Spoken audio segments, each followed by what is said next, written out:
세상이 변하면 말도 변합니다. 최근 몇 년 사이에 한국 사람들의 말도 많이 변했죠.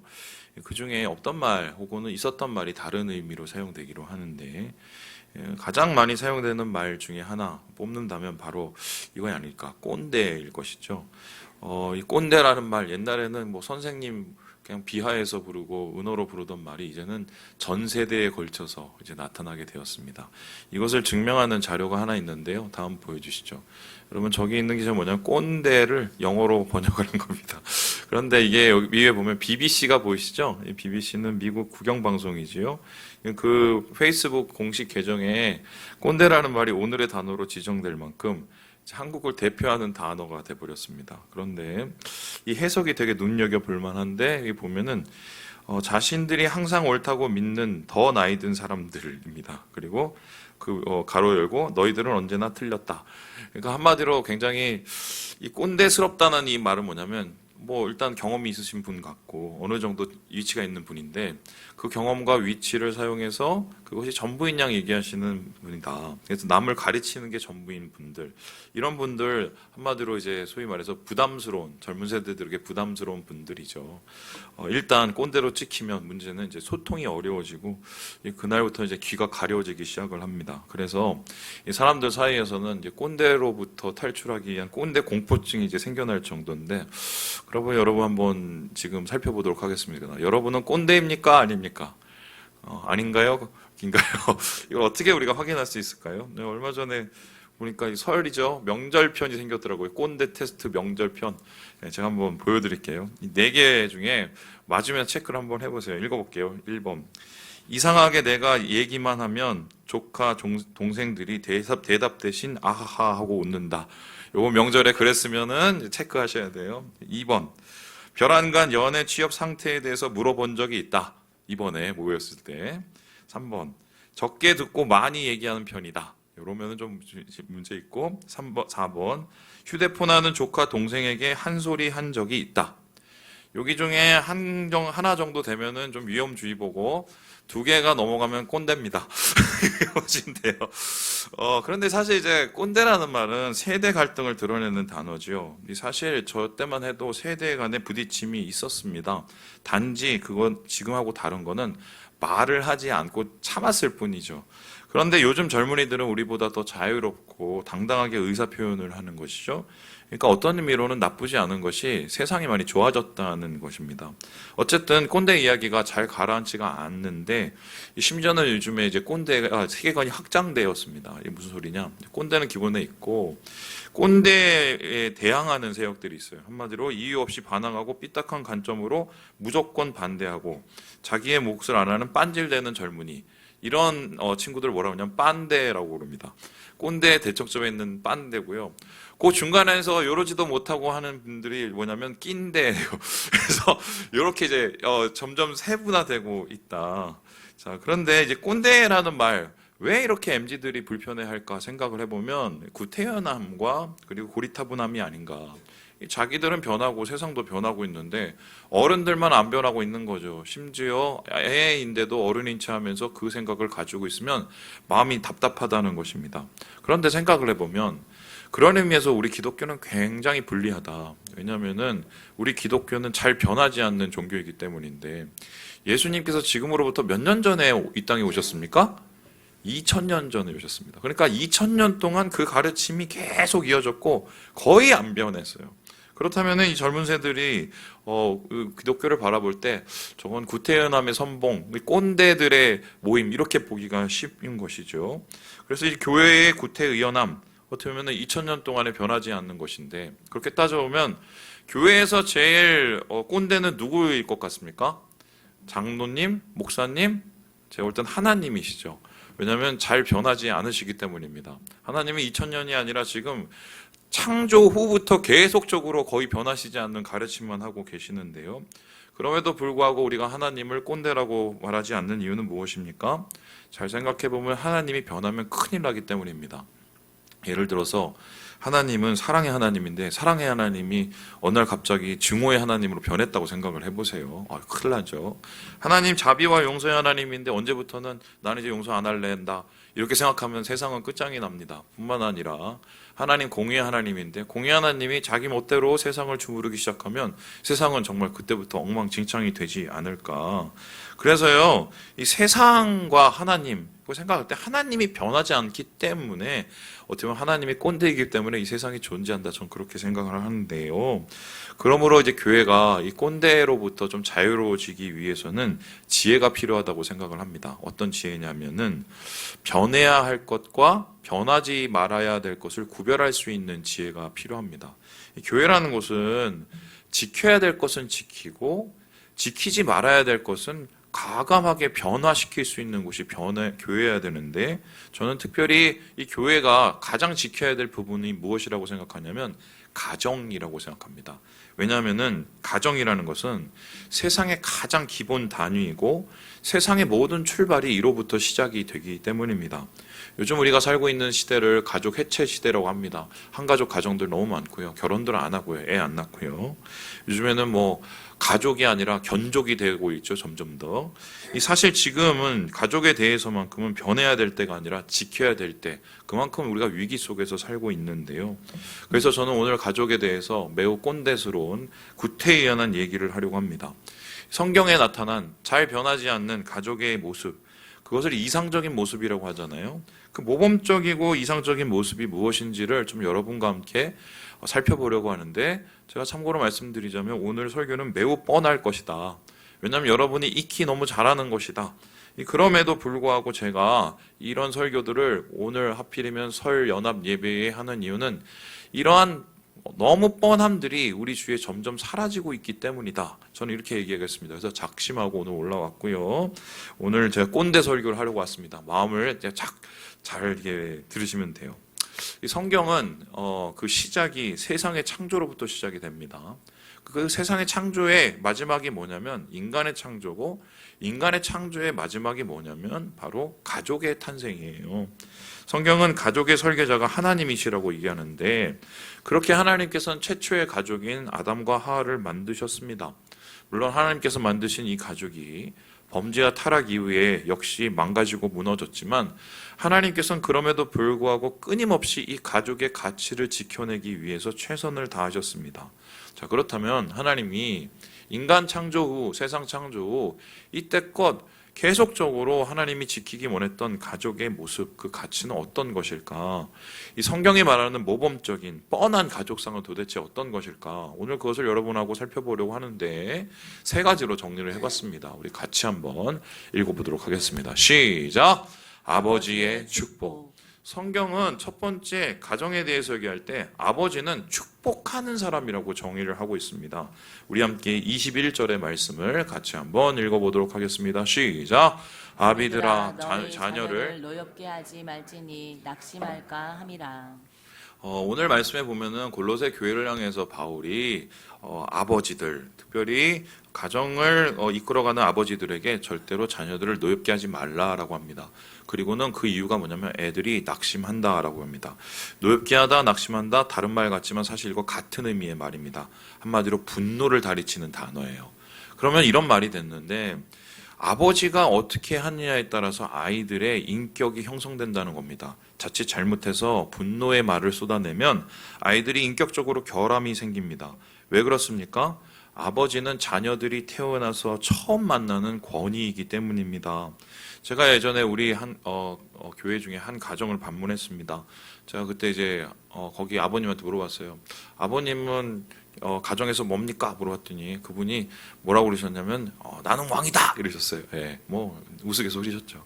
그런데 뭐 지금 들으면 이건 뭐 시대착오적 얘기지만 사실 바울의 시대는 그렇지 않았습니다. 그 말이 맞았어요. 왜냐하면 아버지, 가장의 권위는요, 자녀의 모든 생사 여탈권을 가진 존재였습니다. 그래서 이 기록에 보면은 자녀들을 죽여도 문제가 없습니다.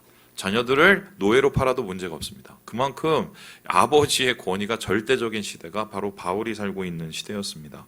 그런데 이 시대를 향해서 바울이 뭐를 라고 얘기를 하냐면 너희 아버지들은 왕이 아니야 라고 얘기를 합니다. 그리고는 아버지에 대해서 다시 정의를 하기를 너희는 하나님이라고 말을 합니다. 정확히 표현하면 하나님의 통로가 되어야 된다고 말을 하고 있습니다. 다시 말해서 하나님이 하시는 일을 아버지를 통해서 하기 원하신다는 것입니다. 그러면 하나님이 많은 일을 하시지만 그 중에서 하나님께서 하시는 가장 중요하고 대표적인 일이 뭐겠습니까? 아브라함에게 하나님께서 무엇을 하셨습니까? 복을 주시는 축복을 하셨죠. 그래서 하나님께서는 오늘도 바로 우리 아버지를 통해서 가족들을, 특별히 자녀들을 축복하기 원하신다는 것입니다. 여러분, 안수기도는 목사님만 하는 거라고 생각하지만 예외가 있죠. 언제입니까? 바로 부모가 자녀에게 축복 기도를 했을 때 머리에 손을 얹고 안수할 수 있도록 우리 장로교는 허락을 하고 있습니다. 왜냐하면 하나님께서 아버지를 통해서 자녀들에게 복이 임하게 할 것을, 하늘의 복이 임하게 할 것을 원한다는 것을 알고 있기 때문입니다. 그 대표적인 예가 누구일까? 아버지의 복을 너무 받고 싶었던 사람, 여러분 아시죠? 바로 이 사람이 아닐까 싶은데요. 야곱입니다. 여러분, 야곱의 인생을 한마디로 표현하면 뭐냐면은 축복을 찾아서입니다. 왜냐하면 축복을 찾아서 이짓저짓을 다 해봤습니다. 지금 이 장면은 어떤 장면입니까? 저기 늙어있는 저분이 이삭이라는 자기 아버지고, 그 옆에 있는 분은 엄마 리브가고, 그리고 지금 야곱은 아버지의 눈치를 살피고 있습니다. 왜죠? 아버지가 에서로 착각하기를 원하면서 저기 손을 보면요 시커먼데 뭐 이런 소위 말해서 털까지 붙이고 속이고 축복을 받으려고 했죠. 이렇게 축복을 받았을 때 정말 야곱은 축복의 그 가치를 알고 축복을 누렸을까? 아니죠. 그 이후에 야곱은요 계속적으로 막 축복과 관계없는 인생을 살았습니다. 그러니까 형 에서를 속여서 빼앗은 장자의 축복권, 삼촌 라반 밑에서 생고생한 거, 야복강 앞에서 씨름한 거, 결국 축복받기 위해서 그만큼 간절했던 것인데 축복을 찾으면 찾을수록 헤매면 헤맬수록 더 멀어진 것과 같은 인생을 살았다. 그런데 야곱이 노년에 요셉을 통해서 이 애굽의 지도자인 바로를 만났습니다. 그때 자기 자신을 가리켜서 뭐라고 소개했냐면 내 인생은 나그네 길 130년입니다. 그 130년은 내게 굉장히 험악한 세월이었습니다. 라고 고백을 합니다. 그러니까 이 축복을 찾아 헤맨 인생이 허망한 인생으로 끝났다는 소리입니다. 정말 그랬을까요? 흥미로운 것은 야곱의 마지막 모습입니다. 야곱의 마지막 모습이 어떻게 끝났는지 여러분 아십니까? 자녀들을 축복하면서 마쳐요. 우리 함께 창세기 49장의 말씀을 같이 한번 읽어보도록 하겠습니다. 시작. 이들은 이스라엘의 12지파라. 이와 같이 그들의 아버지가 그들에게 말하고 그들에게 축복하였으니 곧 그들 각 사람의 분량대로 축복하였더라. 그러니까 어떻게 보면 야곱은 자기가 진짜 세상의 복이라는 것, 그리고 받을 수 있는 복은 다 받기 위해서 막 심지어는 여복도 갖기 위해서 막 애썼는데 결국 그런 게 거의 헛되게 다 끝났고 나중에 깨달은 건 자기가 누군가를 축복해 줄 때 그 축복의 문이 열린다는 것이었어요. 그 누군가는 다름 아니라 자녀들이었습니다. 그렇다면은 그렇게 헤맬 필요가 없었어요. 복은 하나님으로부터 받는 것이고 아버지는 그 복을 자녀들에게 흘려보내는 사람입니다. 그 흘려보내는 그 중요한 것은 무엇입니까? 아버지의 진심, 정말 자신과도 같은 그 자녀에게 하나님의 복이 임하는 간절함, 그것을 통해서 축복하였을 때 결국 이 축복이 출애굽의 원동력이 되었고 나중에 이스라엘이 세워지는 가장 중요한 모티브가 된 것, 이게 이제 야곱 인생의 마지막이라고 할 수 있습니다. 여러분, 한때 우리나라를 흔든 이 소위 말해서 운동이 하나 있었습니다. 이 교회사에서 일어난 운동인데 아버지 학교라고 혹시 아시나요? 이거 뭐 너 아버지 학교 했어 안 했어? 이걸 가지고 옛날에 뭐 엄청 얘기가 많았습니다. 근데 이 아버지 학교 새로운 아버지상 제시하기도 하고 또 이런 것 때문에 여러 가지 좀 문제도 발생하기도 했지만 제가 이거 하면서 되게 재밌었던 부분 또 감동 깊게 봤던 부분이 있습니다. 뭐냐면 이게 숙제를 매일 시킵니다. 매주. 그런데 숙제하고 나서 이렇게 한마디로 나와서 이렇게 일종의 간증 같은 걸 하거든요. 근데 간증 같은 거 하면서 자기가 숙제한 거 했는데 어떤 일이 일어난지 이런 게 하다가 막 울먹거리는 분이 있었어요. 어떤 시간이었냐면 아버지 학교에는 꼭 빠지지 않는 숙제가 하나 있습니다. 뭐냐? 자녀들에게 가서 축복해주는 기도를 하라고 숙제를 시켜요. 그러면 축복의 기도를 어떻게 하느냐? 이 민수기 6장에 보면은 아론이 이스라엘 백성을 축복할 때 한 그 기도문이 있는데 이거를 자녀 이름을 넣어갖고 하라고 시킵니다. 우리 같이 한번 민수기 말씀 읽어볼까요? 시작. 여호와는 내게 복을 주시고 너를 지키시기를 원하며 여호와는 그의 얼굴을 내게 비추사 은혜 베푸시기를 원하며 여호와는 그 얼굴을 내게로 향하사 평강 주시기를 원하노라 할지니라 하라. 뭐 예를 들어서 뭐 제 아들이 말해 대한이라고 한번 해봅시다. 하면 여호와는 대한이에게 복을 주시고 대한이를 지키기 원하시고 여호와는 그의 얼굴을 대한이에게 비추사 은혜 베푸시기를 원합니다. 이렇게 이름을 넣어서 자기 아이의 머리에다가 손을 얹고 꼭 축복 기도를 하게 만들었어요. 그런데 여러분이 말이 쉽지고 가서 하려면 정말 쑥스럽거든요.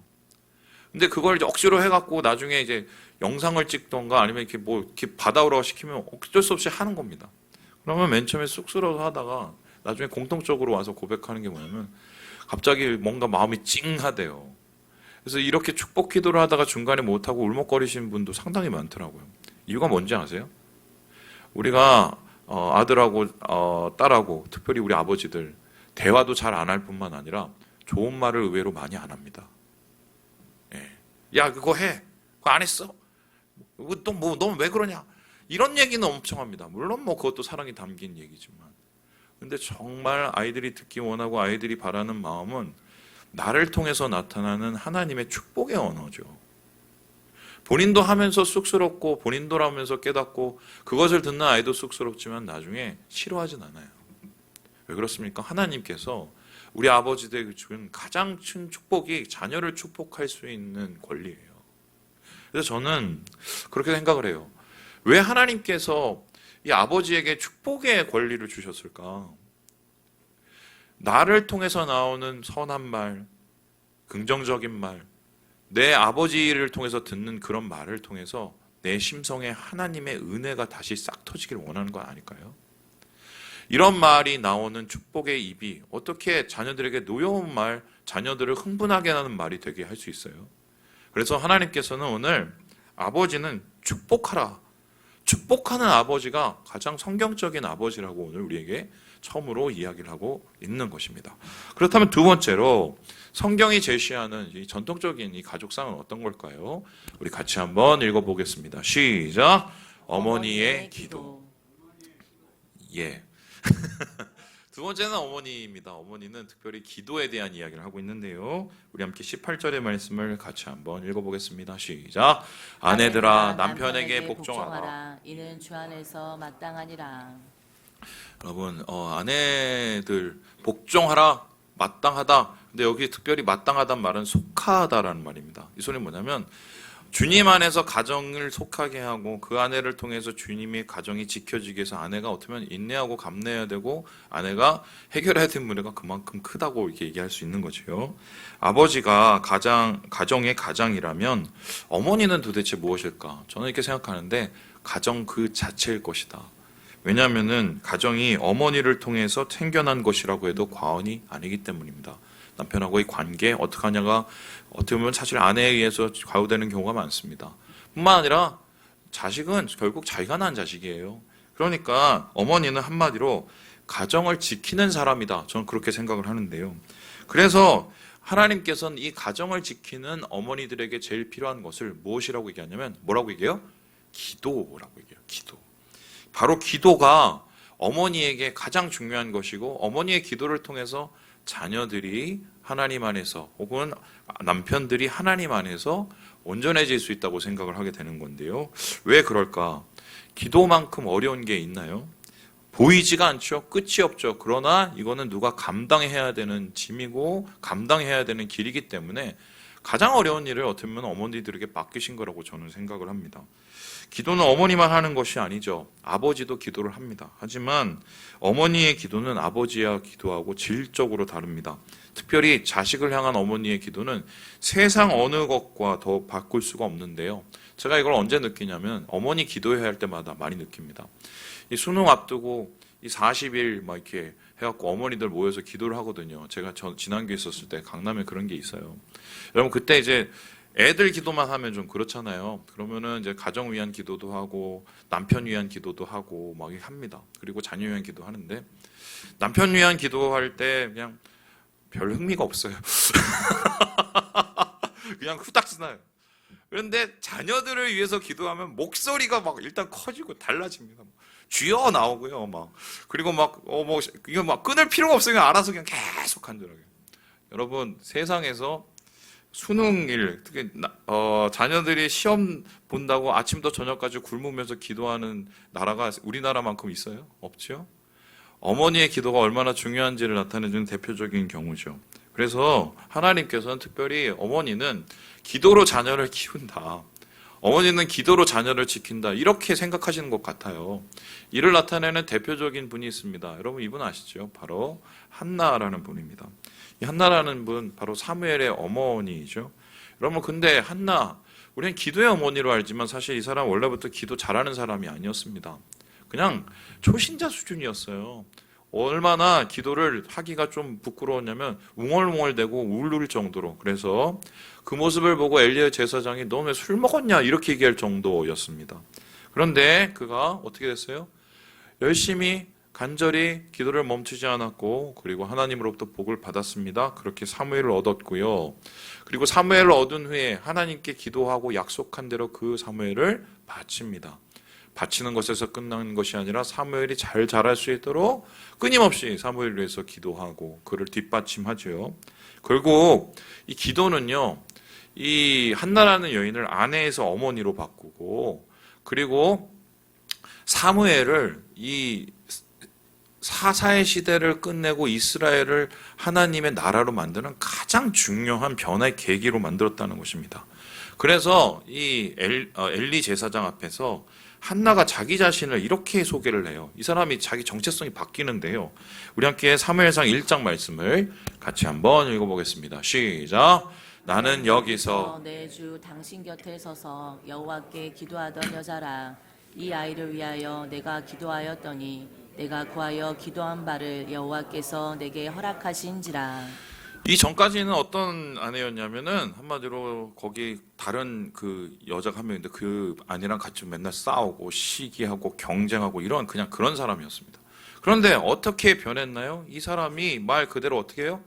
기도하던 여자로 기도하는 여자로 바뀌게 되는 것입니다. 한마디로 자기가 기도하는 여자로 바뀌게 되니까 가정이 살죠. 그리고 나라가 삽니다.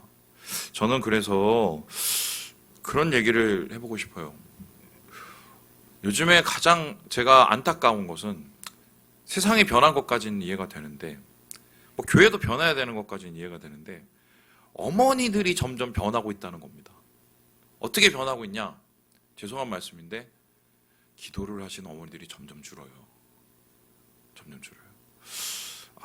이런 얘기하니까 목사님 또 꼰대 같죠? 오늘 작정하고 나왔으니까. 그래서 제가 좀 부탁 좀 드릴게요. 어머니들 기도하셔야 됩니다. 아멘이십니까? 그래야 자녀가 자라요. 가정이 지켜져요. 뭐 저희 가정 얘기는 더 이상 안 하겠습니다. 아시죠? 네.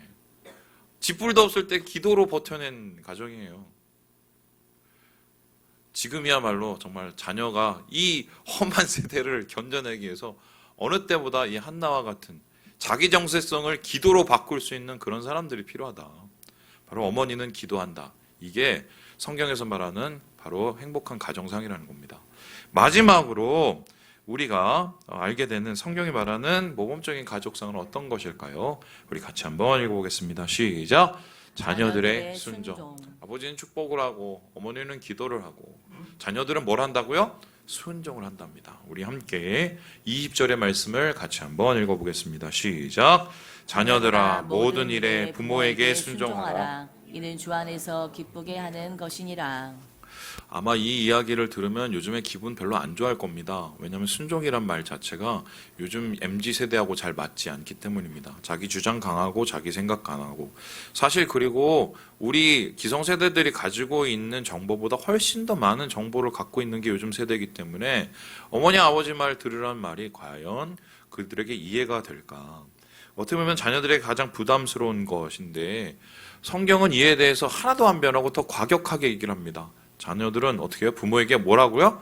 무조건 순종하라라고 합니다. 그리고 이거를 가지고 하나님께서 기쁘시게 하는 것, 하나님을 기쁘게 하고 하나님을 기쁘시게 하는 행위라고 이야기를 합니다. 그렇다면은 이 순종 도대체 어떻게 이해를 해야 될까요? 순종하면은 우리가 이해할 수 있는 한 분이 있습니다. 바로 이분인데요. 여러분 보여주시죠. 바로 저기 벌거벗고 있는 저분 이름을 혹시 아십니까? 이삭이라는 분입니다. 여러분 이 그림은 이제 피테르 라스트만이라는 분이 그렸는데요. 이분이 누구냐면 이제 렘브란트 아시죠? 이분의 스승입니다. 그래서 이제 나중에 렘브란트도 스승과 같은 비슷한 그림을 그려서 사실 그게 더 유명해졌지요. 그런데 제가 오늘 렘브란트의 그림이 아니라 라스트만의 그림을 여러분에게 보여드린 이유가 있습니다. 한번 다시 띄워주시죠.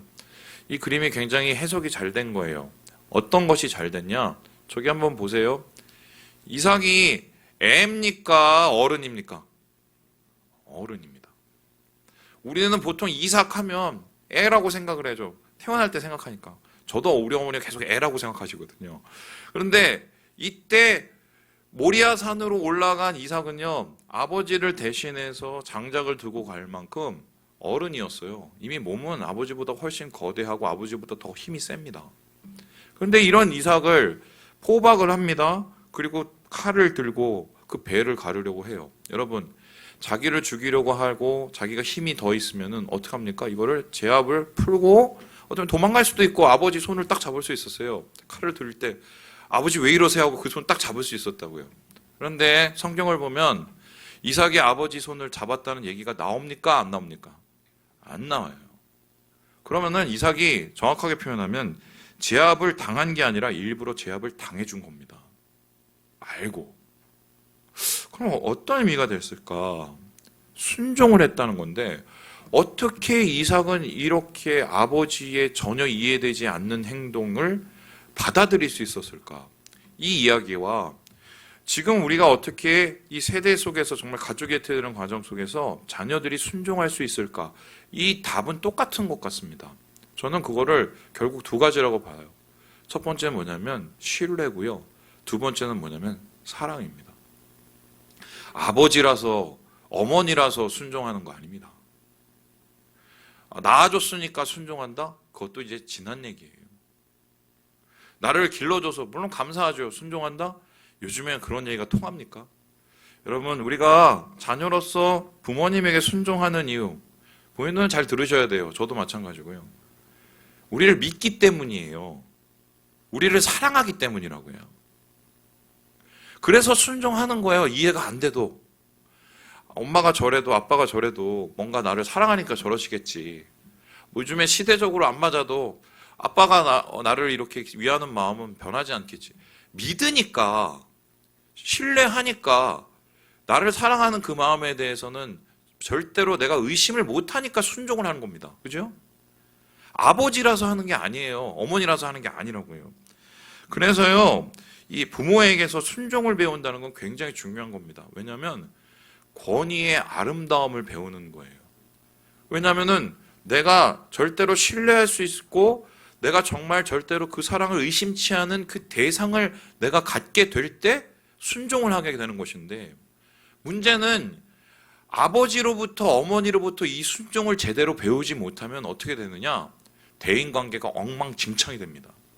일단 권위에 대한 상처 때문에 윗사람하고 관계가 불편해지고요. 그리고 옆에 있는 사람하고 굉장히 불편한 일들이 많아집니다. 제가 진짜 거짓말이 아니고요. 그런 분들 나중에 찾아가 보면요. 거의 문제는 거의 100%입니다. 순종을 어머니 아버지에게 배우질 못해서 그래요. 정확하게 표현하면 사랑과 믿음을 제대로 받지 못해서 그렇습니다. 그래서 저는요. 좀 그런 얘기를 하고 싶어요. 그런 분들 이제 얘기를 들어보시면 제가 옛날에 이랬고요. 저랬고요. 저희 아버지가 옛날에 이랬고요. 저랬고요. 저도 그렇게 얘기하면 말을 할 말 많거든요. 근데 그러고 얘기하면 뭐 하려고요?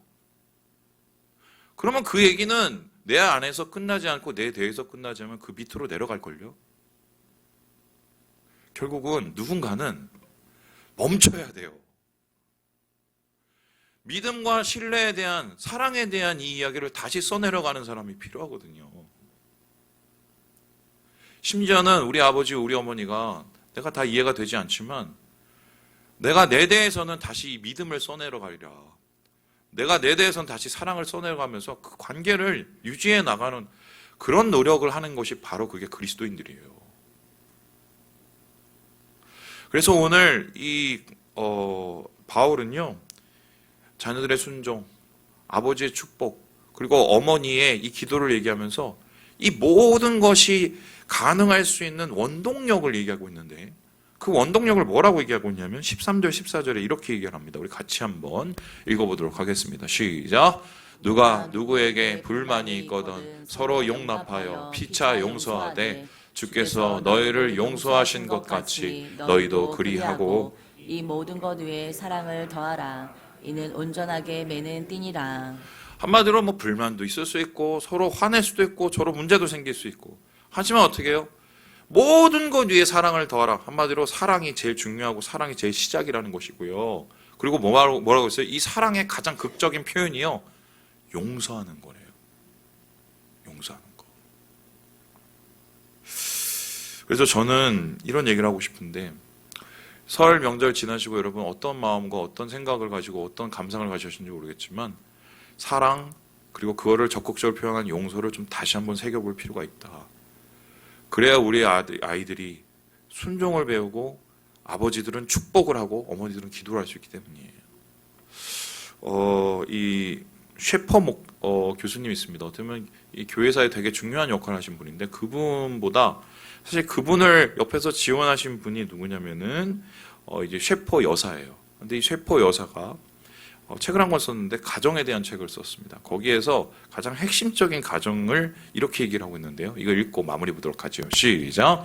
가정은 사랑하는 법과 사랑을 표현하는 것과 사랑이 도대체 무엇인가를 알게 되는 중심지이다. 사랑이 어떤 인격의 기본적인 일부가 되려면 매일매일의 일상생활 속에서 사랑의 본보기를 몇 달, 몇 해 동안 나타내야 한다.